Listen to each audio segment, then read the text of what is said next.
Comment est-ce qu'une machine apprend à se souvenir? Je ne parle pas juste de reconnaître une image, non, je parle de comprendre le contexte d'une phrase entière, de deviner le prochain mot dans une histoire, ou même de composer une mélodie. Eh bien, la clé de tout ça, elle se trouve dans un algorithme au nom un peu barbare, mais absolument fondamental, la rétropropagation à travers le temps. C'est en quelque sorte le mécanisme qui a donné une mémoire à l'intelligence artificielle. Alors, voilà notre programme. On va d'abord explorer pourquoi la mémoire est un tel défi pour les machines. Ensuite, on va littéralement dérouler le passé pour découvrir l'ingéniosité de la BPTT. On verra en détail comment elle apprend, où on la trouve dans notre quotidien, avant de s'attaquer à sa plus grande faiblesse, le fameux gradient évanescent. Et on terminera sur son héritage, qui est loin d'être négligeable. Bon, rentrons dans le vif du sujet. Le tout premier obstacle, il est assez simple à comprendre. Comment un algorithme peut-il saisir une notion d'ordre, de chronologie? Imaginez que vous essayez de lire un livre, mais en lisant les pages dans un ordre complètement aléatoire. Chaque page, prise individuellement, a du sens, mais l'histoire, elle, est totalement perdue.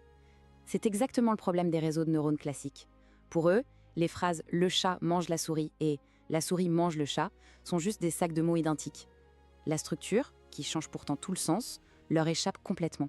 Et la solution à ça, ce sont les réseaux de neurones récurrents, qu'on appelle aussi RNR. Leur secret, c'est une idée toute simple, mais incroyablement puissante. Une boucle.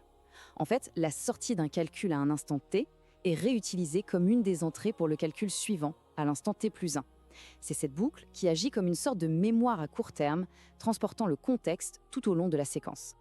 Ok, donc on a une mémoire, c'est super. Mais la question suivante, c'est comment on l'entraîne?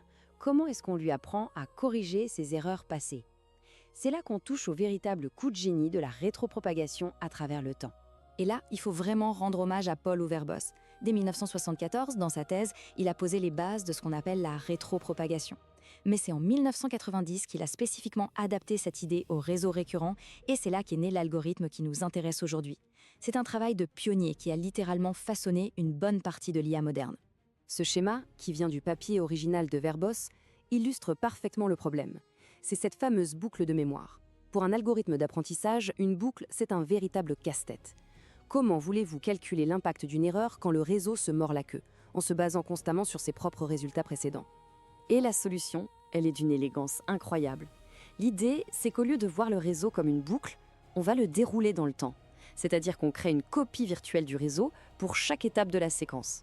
D'un coup, notre réseau récurrent circulaire devient un réseau profond, bien linéaire, où l'information ne circule plus que dans un seul sens.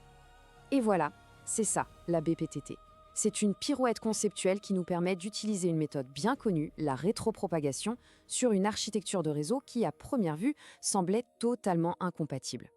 En transformant le temps en une dimension de profondeur, on peut enfin calculer comment une erreur à la toute fin d'une phrase va influencer les paramètres du réseau au tout début. Bon, maintenant qu'on a l'idée générale, mettons un peu les mains dans le cambouis. Comment ça se passe concrètement, cet apprentissage? Eh bien, c'est un processus en 2 étapes, une sorte de balai entre le futur et le passé.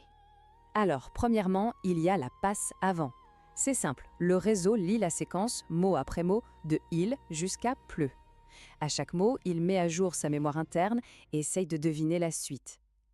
Une fois arrivé au bout, on compare ce qu'il a prédit avec la réalité. Et c'est là que commence la deuxième étape, la passe arrière. On calcule l'erreur totale, puis cette erreur va remonter le temps, couche après couche, en ajustant les connexions du réseau pour que la prochaine fois, sa prédiction soit un peu meilleure.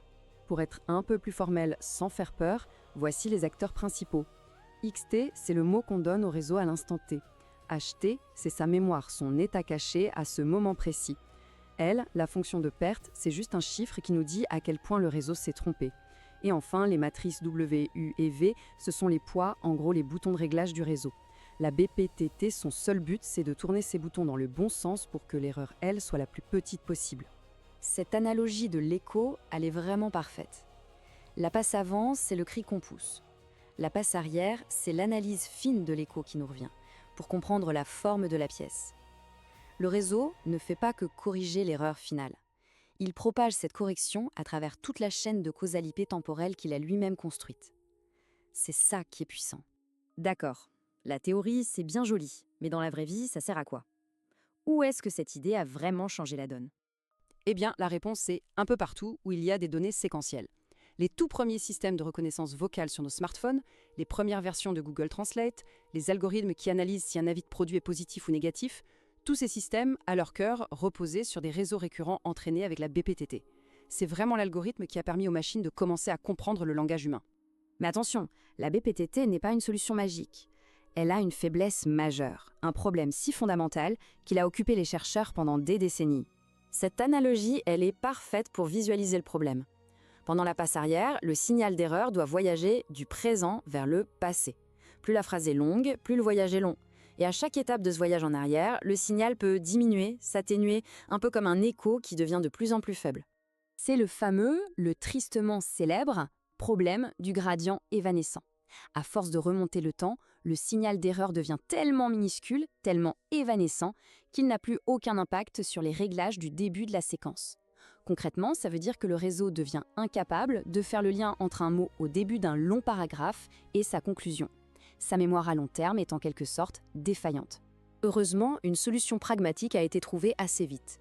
La BPTT tronquée ou TBPT. L'idée est toute simple. Au lieu de dérouler et de rétropropager l'erreur sur toute la séquence, on le fait que sur un nombre limité d'étapes récentes, disons les 100 dernières. C'est un compromis en fait. D'un côté, on limite fortement le problème du gradient évanescent et on utilise beaucoup moins de mémoire.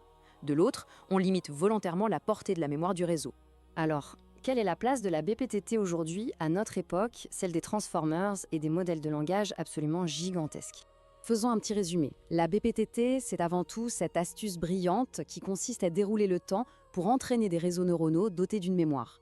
Son mécanisme de passe avant/arrière est le moteur de son apprentissage. Et même si son talon d'Achille, ce fameux gradient évanescent, a poussé la recherche vers des architectures plus modernes, les solutions palliatives comme la TBPTT ont rendu possible des applications qui ont véritablement changé notre quotidien. L'héritage de la BPT est tout simplement immense. C'est la toute première solution qui a fonctionné pour le problème de l'apprentissage sur des séquences. Aujourd'hui, bien sûr, des architectures comme les transformers dominent la scène, mais elles reposent sur des concepts très différents, comme l'attention.